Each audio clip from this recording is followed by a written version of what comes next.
अस्सलाम वालेकुम students. First year की जनरल एंट्रीज के लिए मैंने आज आपके लिए वीडियो तैयार की, जिसमें हम जनरल की ट्रांजेक्शन्स को मज़ीद देखेंगे कि किस तरीके से रिकॉर्ड किया जाता है। मैंने इससे पहले भी एक वीडियो तैयार की थी जनरल की, जिसकी मैंने कुछ एंट्रीज आपको most important entries paper point के हिसाब से बताई थी, जो आपको डिस्क्रिप्शन में लिंक मिल जाएगा। अब एक और क्वेश्चन मैं आपके लिए जनरल का यहाँ पर परफॉर्म कर रहा हूँ।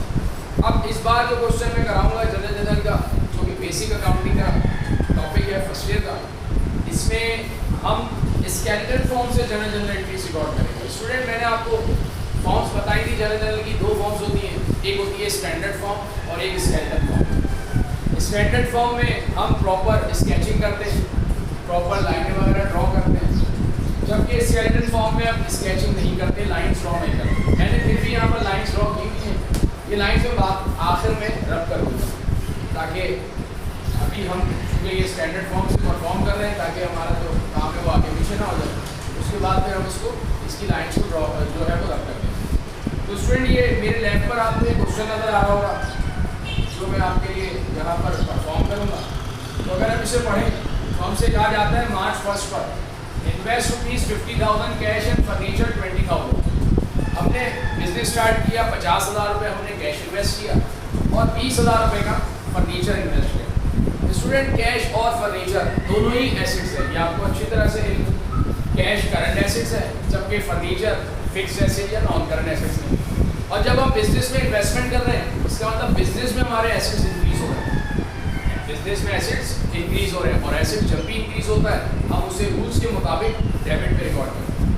स्टूडेंट, यहाँ पर हमें नाम नहीं दिया हुआ था, तो मैंने यहाँ पर XYZ ट्रेडर लिख दिया। आप एक PC भी लिख सकते हैं, इसके अलावा आप कोई नाम मेंशन नहीं करें।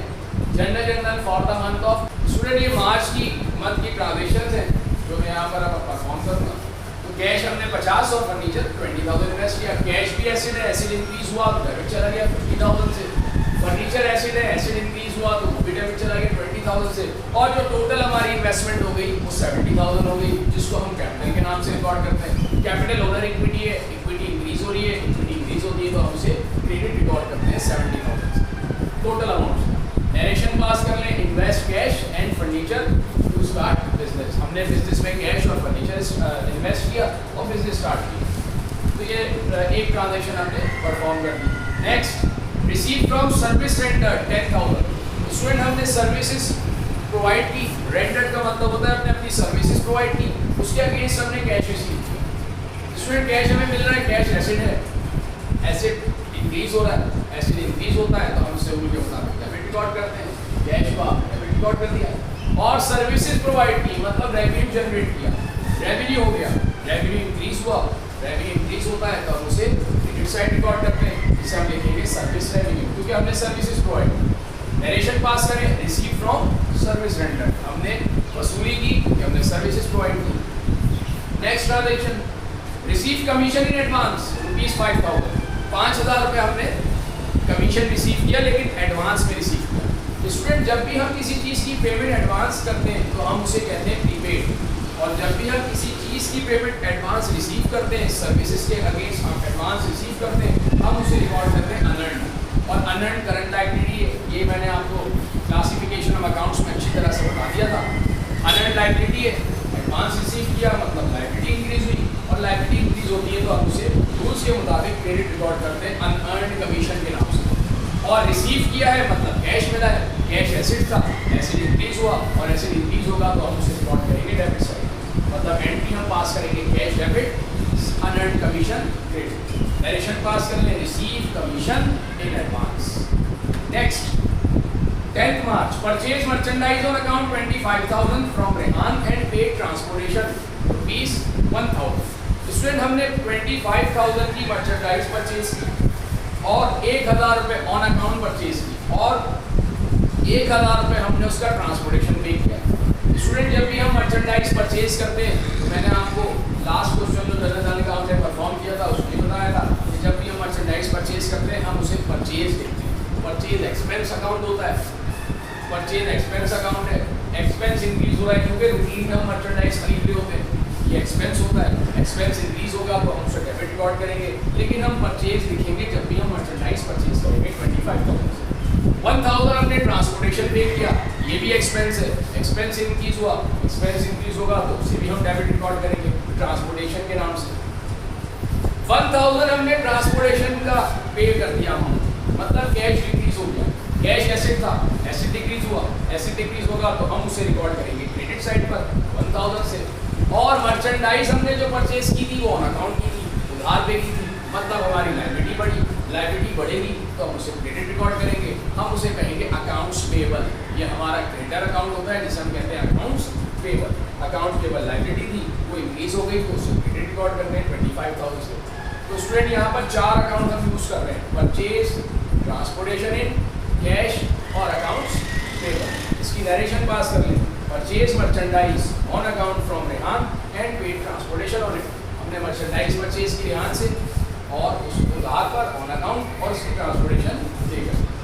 Next transaction 15 March rendered service on account rupees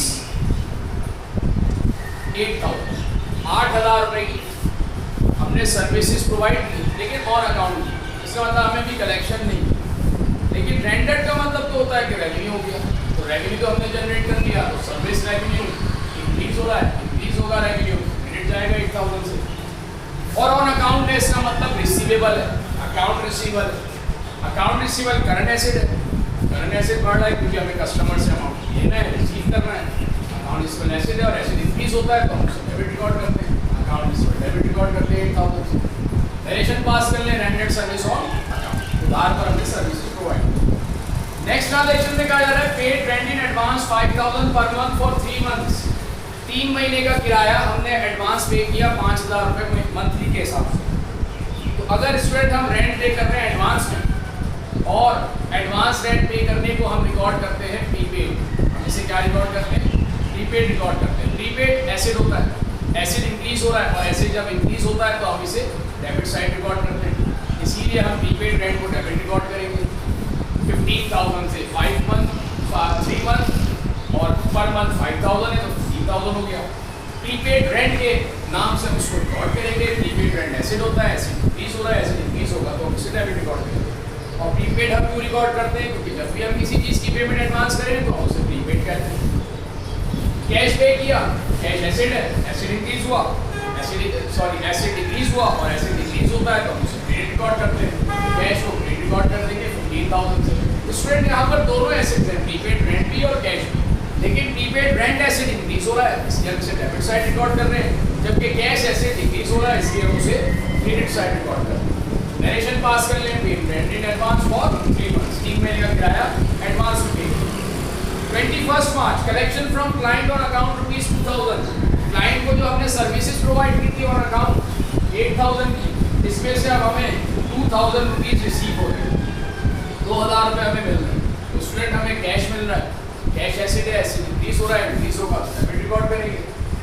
और ऑन अकाउंट रिसीव हुआ है, मतलब क्रेडिट का अमाउंट हमें रिसीव हुआ है, उधार की हमें अमाउंट कलेक्शन हुई है। जब हमें अमाउंट क्रेडिट का लेना था तो हमने उसे अकाउंट रिसीवल के नाम से रिकॉर्ड किया था, अकाउंट रिसीवल एसेट था, हमने उसे डेबिट रिकॉर्ड किया। अब इसका अमाउंट हमें रिसीव हो गया, इसका मतलब अकाउंट रिसीवल डिक्रीज हो गया, अकाउंट रिसीवल एसेट है, एसेट डिक्रीज हो गया और एसेट डिक्रीज होगा तो हम उसे क्रेडिट साइड रिकॉर्ड करेंगे अकाउंट रिसीवर के नाम से 2,000। कलेक्शन पास कर ली, collection from client on account, हमने क्लाइंट से कलेक्शन कर ली, उधार की। Next 22 March return defective merchandise to supplier. Supplier को हमने मर्चेंडाइज रिटर्न कर दी। इसमें जब हमने रिटर्न की सप्लायर को मर्चेंडाइज, इसका मतलब जब हमने मर्चेंडाइज पहले कभी उधार पर खरीदी होगी तो उसके लिए 10 मार्च पर हमने रेहान से मर्चेंडाइज परचेज की थी 25,000 की, उसमें से और ऑन अकाउंट परचेज की थी, मतलब क्रेडिट पे की थी, उस वक्त हमारी लायबिलिटी इंक्रीज हुई भी थी। अब हम जब ये सामान मर्चेंडाइज वापस कर रहे हैं तो हमारी लायबिलिटी डिक्रीज हो रही है, 1,000 से लायबिलिटी डिक्रीज हो रही है और लायबिलिटी डिक्रीज होती है तो हम उसको डेबिट साइड रिकॉर्ड करते हैं, क्योंकि हमारी जो अकाउंट्स पेबल लायबिलिटी थी वो कम हो गई, कम होकर वो चली गई डेबिट पर 1,000 से। और मर्चेंडाइज वापस की, जब हम मर्चेंडाइज परचेज करते हैं तो उसे परचेजेस लिखते हैं, एक्सपेंस होता है। अब जब हम मर्चेंडाइज वापस कर रहे हैं तो ये हमारा कॉन्ट्रा परचेज अकाउंट है, इसको हम कॉन्ट्रा एक्सपेंस अकाउंट भी कहते हैं। कॉन्ट्रा एक्सपेंस हमारे एक्सपेंस को डिक्रीज करता है, इस वजह से हम इसको क्रेडिट साइड रिकॉर्ड करते हैं, जिसको हम लिखते हैं परचेज 1000। नरेशन पास कर लें, return defective merchandise to Rehan. Accounts payable के साथ स्टूडेंट सप्लायर का नाम लिखते हैं, अगर मेंशन हो तो रेहान का नाम था, मैंने यहाँ मेंशन कर दिया। नेक्स्ट आपसे कहा जा रहा है 25 मार्च को कैश और सप्लाईज विड्रू की हमने 5000 और 2000, 5000 रुपये हमने कैश निकाला, 2000 रुपये की हमने मर्चेंडाइज निकाली और दोनों पर्सनल यूज के लिए। इसमें जब भी हम पर्सनल यूज के बिजनेस से कोई भी चीज़ निकालते हैं हम उसे ड्राइंग रिकॉर्ड करते हैं, हम उसे ड्राइंग के नाम से रिकॉर्ड करते हैं। ड्राइंग टोटल हमारी जो हो गई वो हो गई 5000 कैश और 2000 सप्लाईज। टोटल हमारी जो ड्राइंग हो गई वो 7000 हो गई। ड्राइंग कॉन्ट्रा इक्विटी अकाउंट है, ये हमारी इक्विटी को कम करता है। जब हम इन्वेस्टमेंट करते हैं तो हमारी इक्विटी बढ़ती है, हम उसे कैपिटल के नाम से रिकॉर्ड करते हैं। और जब हम रिड्यू करते हैं पर्सनल यूज़ के लिए तो हम उसे ड्राइंग के नाम से रिकॉर्ड करते हैं। ये कॉन्ट्रा इक्विटी होती है, ये हमारी इक्विटी रिड्यूस करता है, इसलिए हम इसे डेबिट साइड रिकॉर्ड करेंगे। Total amount 7000। कैश हमने रिड्यू किया 5000 का, कैश एसेट है, एसेट डिक्रीज हो रहा है और एसेट डिक्रीज होता है तो हम इसे क्रेडिट रिकॉर्ड करते हैं, कैश को क्रेडिट कर देंगे 5000 से। 2000 की हमने सप्लाईज रिड्यू की, सप्लाईज भी एसेट है, एसेट कम हो रहा है और एसेट कम होगा तो हम इसे रिकॉर्ड करेंगे क्रेडिट साइड पर 2000। स्टूडेंट यहाँ पर हम बिजनेस से ये दोनों चीज़ें कम कर रहे हैं। ओनर के पास तो ये बिजनेस से रिड्यू हो रही है, उसके पास तो आ रही है, लेकिन ये बिजनेस की रिड्यूस है, ओनर की रिकॉर्डिंग नहीं हो रही। बिजनेस से दोनों चीज़ें कम हो रही हैं, कैश भी और सप्लाईज भी, और दोनों एसेट का एसेट कम होकर हमने उसे क्रेडिट रिकॉर्ड कर दिया। नरेशन पास कर लें, प्रोप्राइटर रिड्यू cash and supplies for personal use. Proprietor ने कैश और सप्लाईज निकाली पर्सनल यूज के लिए। Next transaction March 27। Student next transaction 27 March, withdrew cash from bank for personal use. 1000 रुपये हमने बैंक से निकाले पर्सनल यूज के लिए। और पर्सनल यूज के लिए जब भी हम बिजनेस से कोई भी चीज़ निकाले, चाहे वो कैश हो, मर्चेंडाइज हो, सप्लाईज हो, कुछ भी हो, हम उसे क्या रिकॉर्ड करते हैं ड्राइंग के नाम से।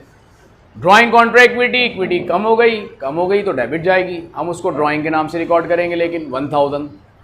और बैंक से निकाला मतलब एसेट कम हो गया, बैंक कम हो गया, बैंक एसेट है, एसेट कम होगा तो हम उसे क्रेडिट रिकॉर्ड करेंगे 1000 से। नरेशन पास कर लें, withdrew cash from bank for personal use, bank से अमाउंट निकाला पर्सनल यूज के लिए। 29 March, withdrew cash from bank for office use. अब हमने ऑफिस यूज के लिए निकाले 1000। जब भी बिजनेस से हम ऑफिस के लिए निकालें, मतलब बिजनेस ही के लिए निकालें, तो फिर हम उसे ड्राइंग नहीं, हम उसे कैश ही के नाम से रिकॉर्ड करेंगे, क्योंकि बिजनेस का कैश था जो बिजनेस में वापस आ गया। इसका मतलब कैश इंक्रीज हो गया, कैश एसेट है, एसेट इंक्रीज होगा तो हम उसे डेबिट रिकॉर्ड करेंगे 1000 से। और बैंक से निकाला है मतलब पर्सनल यूज पे, बैंक से निकाला है, बैंक एसिड है, एसिड कम हो गया और एसिड कम होगा तो हम उसे क्रेडिट रिकॉर्ड करेंगे 1000 से। स्टूडेंट दोनों एसिड्स हैं यहाँ पर, कैश भी और बैंक भी, लेकिन कैश एसिड हमारा इंक्रीज हो गया इसलिए डेबिट चला गया और बैंक एसिड डिक्रीज हो गया इसलिए क्रेडिट चला गया। नरेशन पास कर लें, withdrew cash from bank for office use. जब पर्सनल यूज है तो ड्राइंग यूज किया, ऑफिस यूज है तो कैश यूज करेंगे। Next, sold merchandise on account to Farhan. Farhan को हमने मर्चेंडाइज सेल की 50,000 की। स्टूडेंट जब भी हम मर्चेंडाइज सेल करते हैं हम उसे रिकॉर्ड करते हैं सेल्स, हम उसे क्या कहते हैं सेल्स। सेल्स रेवेन्यू है, रेवेन्यू इंक्रीज हो रहा है और रेवेन्यू जब भी इंक्रीज होता है तो हम उसे रिकॉर्ड करते हैं जब भी रेवेन्यू इंक्रीज होता है तो हम उसे रिकॉर्ड करते हैं क्रेडिट पर। सेल्स रेवेन्यू था, रेवेन्यू बढ़ गया तो क्रेडिट चला गया 50,000 से।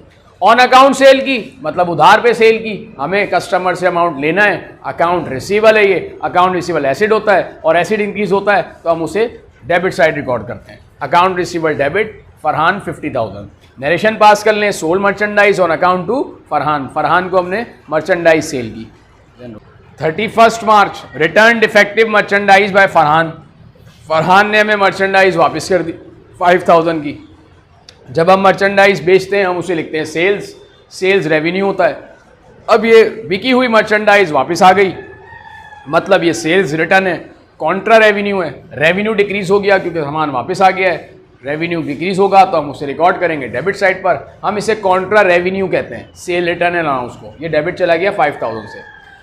और उधार पर सेल की थी, ऑन अकाउंट सेल की थी, मतलब अकाउंट रिसीवल था हमारा 50,000 का, अब इस अकाउंट रिसीवल में कमी हो गई, 5000 का रिसीवल हमारा कम हो गया, रिसीवल एसिड है, एसिड डिक्रीज हो गया और एसिड डिक्रीज होगा तो हम इसे रिकॉर्ड करेंगे क्रेडिट साइड पर, अकाउंट रिसीवल फरहान 5000।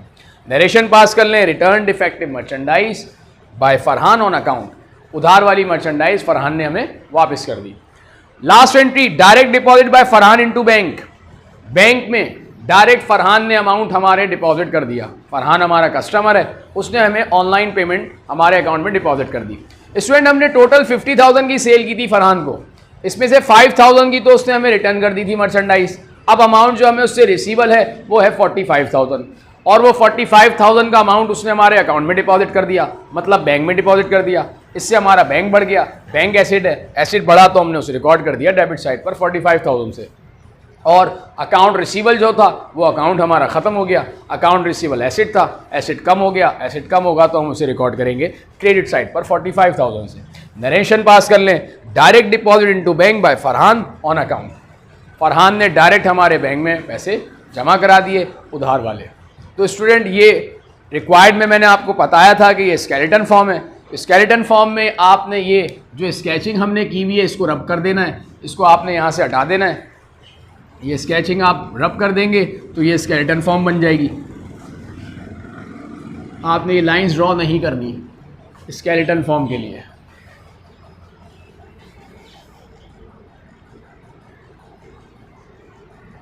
तो ये स्टूडेंट स्केलेटन फॉर्म हो गई। स्टैंडर्ड फॉर्म में प्रॉपर स्केचिंग होगी, स्केलेटन फॉर्म विदाउट स्केचिंग होगा।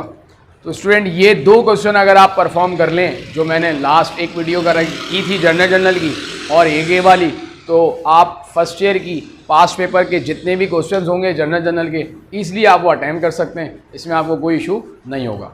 स्टूडेंट अगर आपको मेरी ये वीडियो पसंद आई हो तो इसको आप लाइक करें और सब्सक्राइब करें। नेक्स्ट वीडियो तक के लिए आपसे इजाज़त चाहूँगा, जल्द मुलाकात होगी, तब तक के लिए अल्लाह हाफ़िज़।